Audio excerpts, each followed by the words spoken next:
Prashnakal Question hour. 141. Dr. C.M. Ramesh. Speaker sir, the people and parents, children of Anakapalli are thankful to... Question number 1, sir. Question number 141.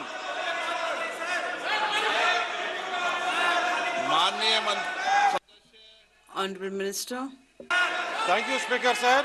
Honorable Member. The people, parents and children of Anakapalli are thankful to Honorable Prime Minister Narendra Modi ji and Honorable Education Minister for selecting 35 schools as Pradhan Mantri Schools for Raising India. Sir, the Honorable Minister is aware that state government has recommended 82 schools, 31 schools under the phase 1 and 51 schools under the phase 2. But the ministry has approved only 35 schools, 24 schools in phase 1, 11 schools are phase 2. I would like to know from the Honorable Minister whether he will consider including remaining 47 schools under the Pradhan Mantri School for Raising India from Anakapalli in the second or in the next phase. Thank you. As per scheme, a total of 14,500 schools are given the recognition of PM Shri. They're recognized as exemplar schools. And this is to implement National Education Policy 2020. I can understand the concern raised by Honorable Member. He has said in Anakapalli, there are 35 PM Shris that have been given the status. A number are also being reviewed. We will follow due process in the selection criteria because there's a challenge method that has to be fulfilled. Thank you. Sir, I am grateful and Honorable Minister for giving more than 1,000 crores in second year for Pradhan Mantri School for Raising India in Andhra Pradesh. Sir, for Pradhan Mantri School for Raising India, there is a need for additional requirements like lab technicians, computer operators, separate rooms for vocational education, teaching and learning material, sanitary pad, disposable machines, solar panels for sustainability. So, I would like to know from the Honorable Minister, will he consider providing these facilities for PM School for Raising India schools in Anakapalli or giving recurring to grant state for 3-4 years to sustain this scheme, sir? Sir, to implement this scheme, a national school quality assessment framework is prepared. And our ministry regularly looks at, reviews the status of implementation. Total of 35 PM Shri schools are there in Anakapalli and 22 metrics as per NEP are regularly tracked. Honorable Ministers, Honorable MPs talked about physics lab, chemistry lab. I would like to inform him that 82% coverage is in this metric.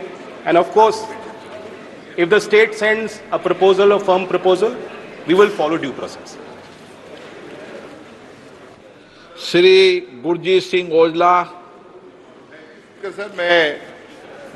Thank you, Honorable Speaker. Sir, I would like to know from the Honorable Minister that the border states, the condition of the schools is deplorable. Is the government coming up with any scheme like Amritsar is my district and there's a bordering area, so more schools may be included in this scheme? Is the government paying any attention to that? Thank you. Sabapati ji. Honorable Speaker, sir, as I have already said that 14,500 schools have been allotted all over the country, and considering the geographical condition, how many blocks are there, how many urban bodies are there, as per that only the numbers have been considered. The ideal number of schools be there, the coverage should be universal, and every state has been provided coverage in that. And as the honourable member gives any special suggestion, especially for bringing in some changes in the education process of Punjab, we'll consider that. Thank you.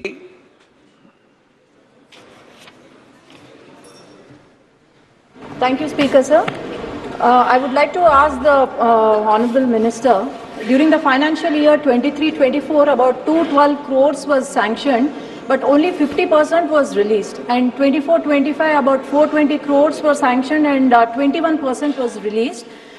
This is because the state government, the guideline shows that the state government, it is their duty to transfer to the accounts, both the state share and central share, but that did not happen with the previous government, sir. This has impacted the implementation of PM Shri in our state of Andhra Pradesh. I would like to ask the Honorable Minister, what are the steps taken for the smooth implementation of PM Shri in our state of Andhra Pradesh to protect the students? Thank you.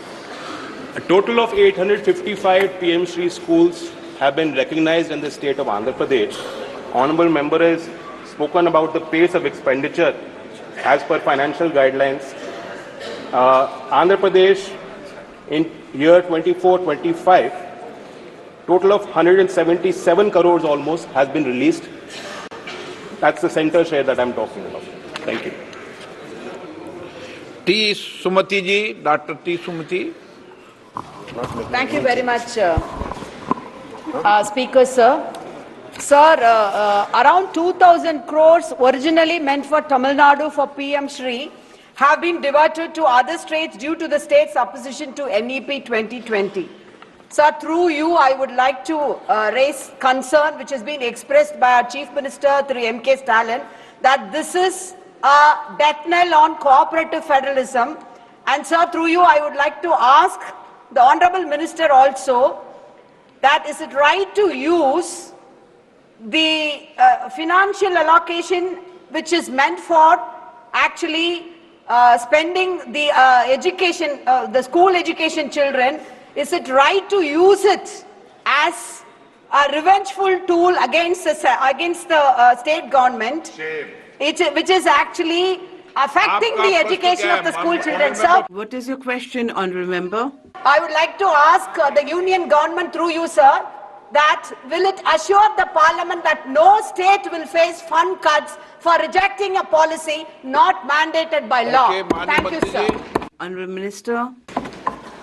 Speaker sir, today is 10th March. 20 more days are within March. The last date of the financial year of 2025 is up to 31st March. Government of India is open and ready.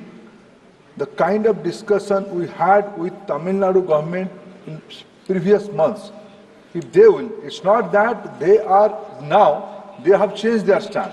At one point of time, Tamil Nadu government has ready to sign an MOU with Government of India for accepting PM Shri. Few of my members, few of my MP colleagues came to see me. They came to the honorable member who raised the question. She also came to see me with Honorable Education Minister of Tamil Nadu. They agreed. They went back. They have a U-turn. It is their problem. Let them come. And Government of India is open on this issue. Many more, Speaker sir, many more non-BJP states, especially Congress, Karnataka. Let me give the example. Karnataka is accepting the NEP and they have some reservation verbally on NEP, but they are implementing PM Shri. In Himachal, they are implementing PM Shri. Right now, my friend, Congress friend from Amritsar raised a question. It's a non-BJP rule state. The same Tamil Nadu state, Government of India is giving financial allocation to PM portion. They are dishonest, my dear friends, they are dishonest. They are not committed to Tamil Nadu students. They are ruining the future of Tamil Nadu students. Their only job is to raise language passion. They are doing politics. They are doing mischief. This is unfortunate in the federal state. They can't put allegation against Government of India. They are misleading nation. They are doing injustice. They are doing injustice to students of Tamil Nadu. They are ruining the future of Tamil Nadu students. They are not doing justice. They are undemocratic, uncivilized. They are undemocratic, uncivilized. They are devouring the right of Tamil Nadu students to have a pan-Indian education model. Government of India is ready and open. Let them come back. What they have promised. I can quote the date. On 15th March. 15th March, they have sent a MOU. Why that account? Let them tell. Why I gave account.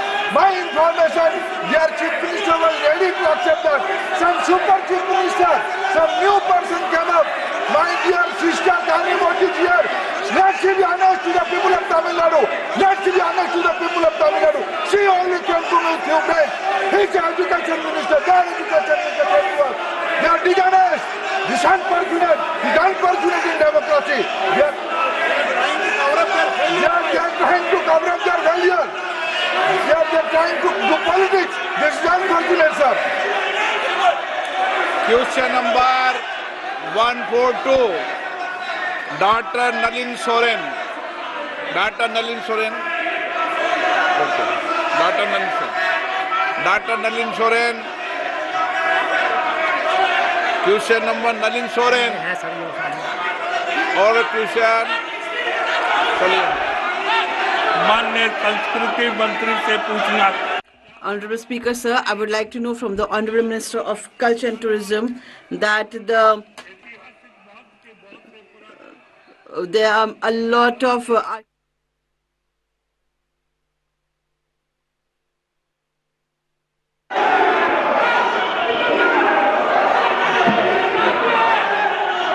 Honorable member, please.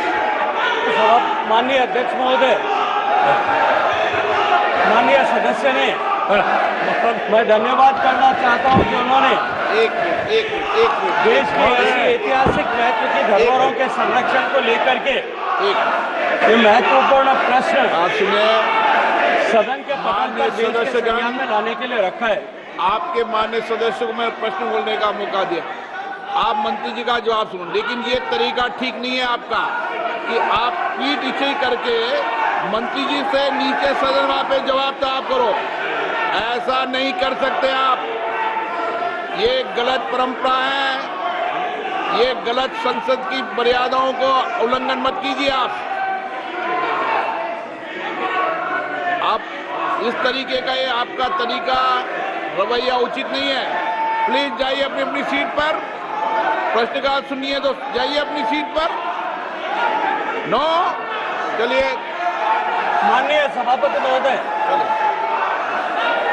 मैं सदन के देश की ओर से धन्यवाद ज्ञापित करना चाहता हूं माननीय सदस्य का कि उन्होंने इतने महत्वपूर्ण विषय पर प्रश्न और आपने जो तरीका अपनाया ना, वो तरीका आप अगर अपनाएंगे तो मुझे कार्रवाई करनी पड़ेगी इधर करके, ठीक नहीं है ये। जो भारत सरकार के संस्कृति मंत्रालय का उपक्रम है,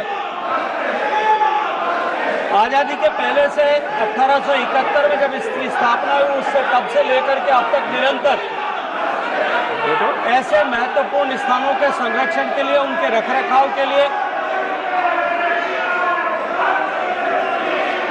आर्कियोलॉजिकल एक्सप्लोरेशंस एंड एक्सकेवेशंस के लिए निरंतर काम करता है। अभी देश में 3698 से इतनी साइट्स हैं जो एएसआई के अंतर्गत आती है, और एएसआई लगातार ऐसी सारी ऐतिहासिक मूल्य की धरोहरों के संरक्षण के लिए निरंतर काम कर रहा है। माननीय अध्यक्ष महोदय, archaeological survey of India in 3698 धरोहरों के संरक्षण के साथ साथ में ऐसे संभावित स्थान जहां हमारे ऐतिहासिक या प्रागैतिहासिक महत्व के स्थानों को आइडेंटिफाई किया जा सकता है, खोजा जा सकता है, जिससे हमारे ऐतिहासिक विरासत और उसकी कंटिन्यूटी पर और अधिक प्रामाणिक रूप से बात की जा सके। ऐसे एक्सकेवेशंस एंड एक्सप्लोरेशंस निरंतर करता है। इसके साथ साथ में मॉन्यूमेंट्स, टेम्पल्स और बिल्डिंग्स का सर्वे करना, एपिग्राफिक रिसर्च करना, आर्कियोलॉजी की ट्रेनिंग प्रदान करना, ऐसी इंपॉर्टेंट साइट्स में म्यूजियम्स की स्थापना करना, और उनके साथ साथ में वर्ल्ड हेरिटेज लिस्ट में साइट्स को इंक्लूड कराने के लिए डॉजर्स बना करके ऐसी साइट्स को बनाने के लिए, एनलिस्ट कराने के लिए, उनको एनक्रिप्ट कराने के लिए सारी व्यवस्थाओं को सुनिश्चित करना, इन सब विषयों पर निरंतर काम करते हैं। माननीय सदस्य ने जो प्रश्न किया है, निरंतर भारत सरकार के द्वारा उपलब्ध कराई गई राशि और बजटीय प्रावधान के अतिरिक्त वो एडॉप्ट हेरिटेज इस नीति के तहत भी प्राइवेट पब्लिक पार्टनरशिप में भी हमारे ऐसे सारे ऐतिहासिक महत्व की धरोहरों के संरक्षण के लिए आर्कियोलॉजिकल सर्वे ऑफ इंडिया के माध्यम से भारत सरकार काम करती है। और इसके साथ साथ में राज्य सरकारें भी अपने अपने यहाँ पर जो चिन्हित धरोहरें हैं, जो स्टेट आर्कियोलॉजी डिपार्टमेंट की लिस्ट में आती हैं, उन सब के संरक्षण के लिए राज्य सरकारें अपने स्तर पर प्रयास करती हैं। महोदय, झारखंड राज्य के दुमका जिला मलूटी गांव में स्थित मलूटी मंदिर तालकोटा से 108 मंदिर बना हुआ है और उसका अभी 72 मंदिर शेष रह गया। क्या इस पर सरकार विचार रखती है उसको संरक्षण के लिए? माननीय सभापति महोदय, माननीय अध्यक्ष, माननीय सदस्य ने जो दुमका जिले के मंदिरों की चर्चा की है, झारखंड में आर्कियोलॉजिकल सर्वे ऑफ इंडिया 13 ऐसे मॉन्यूमेंट्स हैं जिनके संरक्षण के लिए काम कर रही है। दुमका के मंदिरों के लिए किसी भी तरह का ऐसा कोई प्रस्ताव अभी वर्तमान में विचाराधीन नहीं है।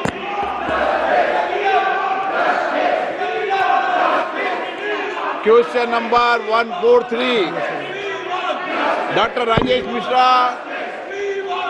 धन्यवाद अध्यक्ष महोदय।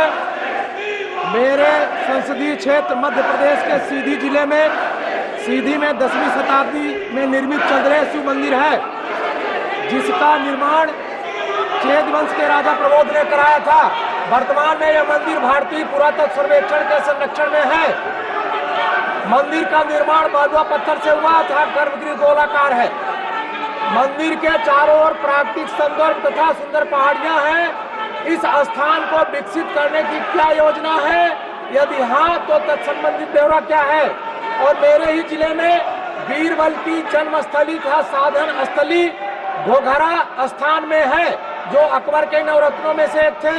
इस स्थान को भारतीय पुरातत्व सर्वेक्षण में शामिल कर विकसित करने की योजना क्या है? अगर है तो तत्संबंधी व्यवहार। मेरे ही क्षेत्र में माणा में प्राचीन गुफाएं हैं, जो अभी मध्य प्रदेश के पुरातत्व सर्वेक्षण के संरक्षण में है। माणा की गुफाओं को भारतीय पुरातत्व सर्वेक्षण में शामिल कर संरक्षित व विकसित करने की योजना है। यदि हाँ, तो तत्संबंधी ब्यौरा क्या है? यदि नहीं तो कारण बताया जाए। जी धन्यवाद। माननीय अध्यक्ष महोदय, आपने प्रश्न संख्या 143 के संदर्भ में अभी 143 बाद में लेंगे। अच्छा, इसी को ले रहे। माननीय सभापति महोदय, प्रश्न संख्या 142 के संदर्भ में सप्लीमेंट्री क्वेश्चन पूछते हुए माननीय सदस्य ने अपने क्षेत्र में स्थित इस तरह के प्राचीन प्रागैतिहासिक मंदिरों के उनका लिस्ट में नाम था। मेरी तरफ से गलती हो गई थी, इसलिए उनका नाम लिस्ट में था। इसलिए माननीय धन्यवाद। माननीय अध्यक्ष महोदय, माननीय सदस्य ने अपने क्षेत्र में स्थित मंदिरों और अन्य पुरासंपदाओं के आर्कियोलॉजिकल सर्वे ऑफ इंडिया के माध्यम से संरक्षण किए जाने की योजना पर प्रश्न किया है। मैं माननीय सदस्य के संज्ञान के लिए निवेदन करना चाहता हूं कि किसी भी ऐसी ऐतिहासिक महत्व की संपदा को या किसी मंदिर को, ऐसी धरोहर को आर्कियोलॉजिकल सर्वे ऑफ इंडिया की सूची में सूचीबद्ध होने के बाद में ही उसके ऊपर आर्कियोलॉजिकल सर्वे ऑफ इंडिया संरक्षण का काम करती है।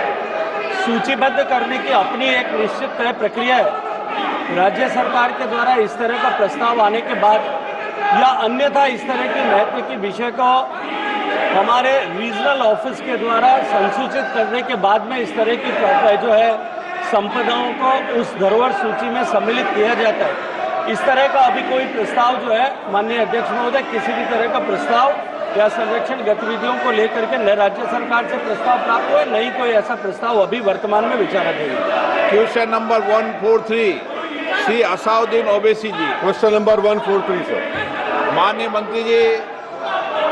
अध्यक्ष महोदय, उत्तर सदन के पटल पर रखा है। Speaker sir, out of a sanction एक बात ध्यान में लाना चाहता हूं कि कुछ दिनों से मैं देख रहा हूं कि हाउस में 267 रूल के तहत लोग सुबह सुबह नोटिस दे देते हैं और आपने एक बार नहीं अनेकों बार जो चेयरमैन साहब ने रूलिंग दी है 8 दिसंबर 2022 को और 19 दिसंबर 2022 को,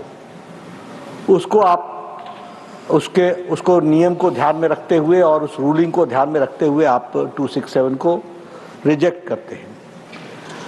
ये जो प्रथा है ये कहीं न कहीं विपक्ष के द्वारा इंस्टीट्यूशन को डैमेज करने का कुत्सित प्रयास है। It's a vicious design to demean the institution of the parliament. They are not interested in debate. They want to give an impression that the government does not want to answer or enter into the debate. The government under Prime Minister Narendra Modi is ready to discuss anything under this roof, whatever is to be discussed.